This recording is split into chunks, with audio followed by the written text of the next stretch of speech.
അസ്സലാമു അലൈക്കും. നമ്മുടെ വീടുകൾ എപ്പോഴും പ്രശ്നങ്ങളാണോ? ബർക്കത്തില്ല എന്ന് തോന്നുന്ന ഒരവസ്ഥ വരുന്നുണ്ടോ?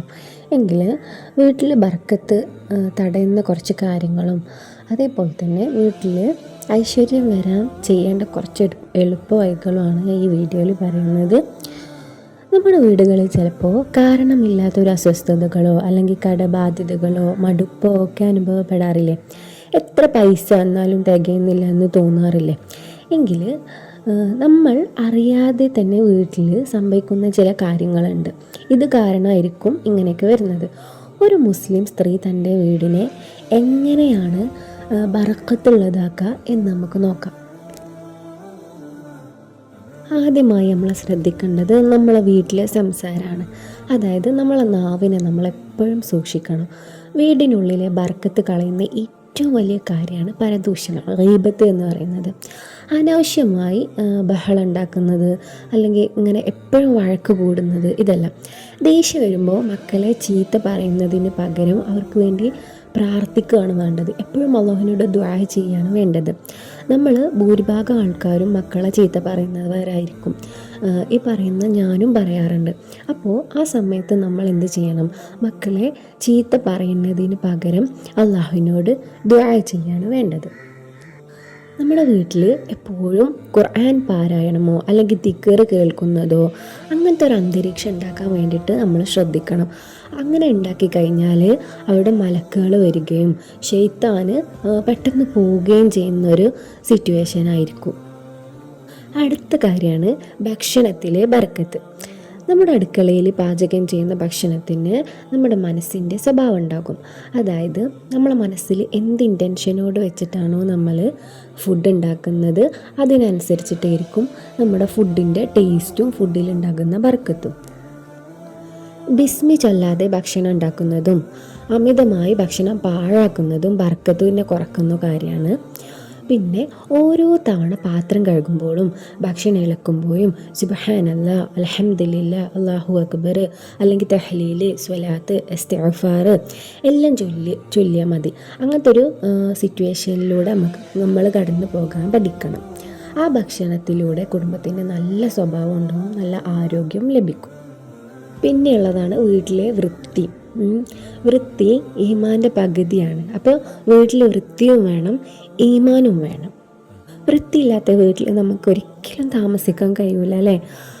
ഇങ്ങനെ മോശമായി അല്ലെങ്കിൽ അലസമായി കിടക്കുന്ന വീടും മനസ്സിന് ഭയങ്കര ഒരു അസ്വസ്ഥത ഉണ്ടാക്കും. എന്താ ഈ വീട് ഇങ്ങനെ, എനിക്കെന്താ ശരിയാക്കാൻ കഴിയാത്തത്? നമുക്ക് എപ്പോഴും ഒരു കുഴക്കും, ഒരു ക്ഷീണവും അല്ലെങ്കിൽ ഒരു തളർച്ച, എപ്പോഴും കിടക്കണം അല്ലെങ്കിൽ പണിയെടുക്കണം എന്നുള്ള ഒരു മനസ്സേ തോന്നാത്തൊരവസ്ഥ. ആ മടിയെ നമ്മൾ മാറ്റി വെച്ചിട്ട് ശുചിത്വം ഈമാൻ്റെ ഭാഗമാണ് എന്നുള്ള ഒരു ഇൻറ്റൻഷനോട് കൂടി നമ്മുടെ വീട്ടിൽ അനാവശ്യമായ സാധനങ്ങൾ കൂട്ടിയിടാതെ വീട് എപ്പോഴും ഇങ്ങനെ നീറ്റാക്കി വെക്കുക, ക്ലീനാക്കി വെക്കുക. വെറും ക്ലീൻ ഉണ്ടായിട്ടും കാര്യമില്ല, വെറും നീറ്റ് ഉണ്ടായിട്ടും കാര്യമില്ല. എപ്പോഴും നമ്മൾ നീറ്റ് ആൻഡ് ക്ലീനോട് കൂടിയിട്ട് നമ്മുടെ വീടിൻ്റെ ഓരോ കോണും നമ്മൾ മെയിൻറ്റെയിൻ ചെയ്തിട്ട് ഇങ്ങനെ പോവാം. പ്രത്യേകിച്ച് മഗ്‌രിബിനോടടുക്കുന്ന സമയമാകുമ്പോഴേക്കും നമ്മുടെ വീടൊക്കെ ക്ലീനാക്കി മക്കളൊക്കെ ഉണ്ടെങ്കിൽ കുളിപ്പിച്ച് നമ്മളും ഒന്ന് ഫ്രഷായി ഖുർആൻ ഓതണം, അല്ലെങ്കിൽ എനിക്ക് ഇനി കുറേ ഓതാണ്ട്, കുറേ ദിക്ർ ചൊല്ലാണ്ട്, അള്ളാഹ്ക്ക് വേണ്ടി ടൈം മാറ്റി വെക്കാണ്ട് എന്നുള്ളൊരു ഇൻറ്റൻഷനോട് കൂടിയിട്ട് നമ്മൾ വീടെല്ലാം സെറ്റാക്കി വെക്കാം. ഈ ഒരു വൈകുന്നേരം ആകുന്ന സമയത്ത് വീട്ടിൽ ലൈറ്റൊക്കെ ഇട്ട് ഡോറുകളും ജനലുകളൊക്കെ ക്ലോസ് ചെയ്യുന്നതൊക്കെ ഇതൊന്നും ഒരു അന്ധവിശ്വാസമല്ല. മുത്തുനബി പഠിപ്പിച്ചിട്ടുള്ള ഒരുപാട് നല്ല നല്ല കാര്യങ്ങളുണ്ട്. അതിൽ പെട്ടിട്ടുള്ള കാര്യങ്ങളാണ്. ഡോറുകളെല്ലാം ബിസ്മി ചൊല്ലിയിട്ട് അടക്കുക.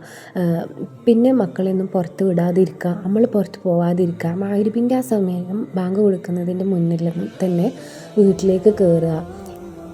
പിന്നെ അടുത്ത കാര്യമാണ് നമ്മുടെ വീട്ടിൽ ഒരുമിച്ചുള്ള പ്രാർത്ഥനയും ഒരുമിച്ച് ഭക്ഷണം കഴിക്കുന്നതും. കുടുംബത്തിലെ പല ആളുകളും പല സമയത്തും കഴിക്കുന്നത് ഒഴിവാക്കിയിട്ട് എല്ലാവരും ഒപ്പം ഭക്ഷണം കഴിക്കാനായിട്ട് നോക്കുക. അത് വീട്ടിൽ ബർക്കത്ത് കൊണ്ടുവരുന്നൊരു കാര്യമാണ്. ദുനിയാവിലെ ഈ സന്തോഷത്തോടൊപ്പം മക്കളെ ആഖിറത്തിലേക്ക് വളർത്താനും ഈ ശീലം നമ്മളെ സഹായിക്കും. അടുത്തത് സദഖയാണ്, ദാനധർമ്മം. നമുക്ക് കിട്ടുന്ന വരുമാനത്തിൽ നിന്നും ചെറിയൊരു ഭാഗം അള്ളാഹുവിൻ്റെ വഴിയിൽ മാറ്റി വെക്കുക. നമ്മൾ വീട്ടിലിരിക്കുന്ന അല്ലെങ്കിൽ പുറത്ത് ജോലി ചെയ്യാൻ കഴിയാത്തൊരു ആൾക്ക് നമ്മളെ കയ്യിൽ ചിലപ്പം ഒന്നും ഉണ്ടാവില്ല. അപ്പോൾ നമ്മൾ എന്ത് ചെയ്യുക, നമ്മൾ ഉപയോഗിക്കാത്ത നല്ല വസ്ത്രങ്ങളോ അല്ലെങ്കിൽ നമ്മൾ കൂടുതലായിട്ട് കുറച്ച് ഭക്ഷണം അധികം ഉണ്ടാക്കിയിട്ടോ ഇതൊക്കെ നമുക്ക് കൊടുക്കാൻ പറ്റും. ഇതെല്ലാം ഒരു സ്വതക്കയാണ്. നമ്മുടെ ലൈഫിൽ നമുക്ക് എന്തെങ്കിലും തടസ്സങ്ങൾ ഉണ്ടായാൽ ആ തടസ്സങ്ങൾ മാറാൻ ഏറ്റവും വലിയ മരുന്നാണ് സ്വതക്ക എന്ന് പറയുന്നത്. സ്വതക്ക ചെയ്യാൻ ചിലപ്പം നമുക്ക് നമ്മുടെ കയ്യിൽ പൈസ ഇല്ല എന്നുണ്ടെങ്കിൽ വലിയ തുകയൊന്നും വേണമെന്നില്ല. ഒരു ദിവസത്തിൽ 1 രൂപയെങ്കിലും ഒരു ബോക്സ് വെച്ചിട്ട് ഇത് നല്ല ഉദ്ദേശത്തോടു കൂടി എനിക്ക് സ്വതക്ക കൊടുക്കാനുള്ളതാണ് എന്ന ഇൻറ്റൻഷനോട് കൂടിയിട്ട് 1 രൂപ ഒരു ദിവസം 1 രൂപയെങ്കിലും അതിൽ കിട്ടു കഴിഞ്ഞാൽ അള്ളാഹുവിൽ നിന്നും ഒരുപാട് ബർക്കത്ത് നമുക്ക് ലഭിക്കും. ഇത് അള്ളാഹുവിനെ നമ്മളെ ഇഷ്ടപ്പെടുത്താനുള്ള ഒരു വഴിയും കൂടിയാണ്. അടുത്തത് വീടിനുള്ളിലേക്ക് നമ്മളെപ്പോൾ അല്ലെങ്കിൽ റൂമിനുള്ളിലേക്ക് കയറുമ്പോൾ സലാം പറയുക എന്നുള്ളതാണ്. സലാം പറയുന്ന ശീലം നമ്മുടെ ലൈഫിലൊരു റൊട്ടീനായിട്ട് മാറ്റാം. ഈ ഒരു സലാം പറയുന്നതിൻ്റെ ഭാഗമായിട്ട് നമ്മുടെ വീട്ടിലെ ശൈത്താന്മാർ വീട്ടിൽ നിന്നും പെട്ടെന്ന് പോകാനും അള്ളാഹുവിൻ്റെ കാവൽ ലഭിക്കാനും സഹായിക്കും. അടുത്തത് വുളൂ ചെയ്യുക എന്നുള്ളതാണ്. വുളൂ നമ്മളെപ്പോഴും നിലനിർത്തുക.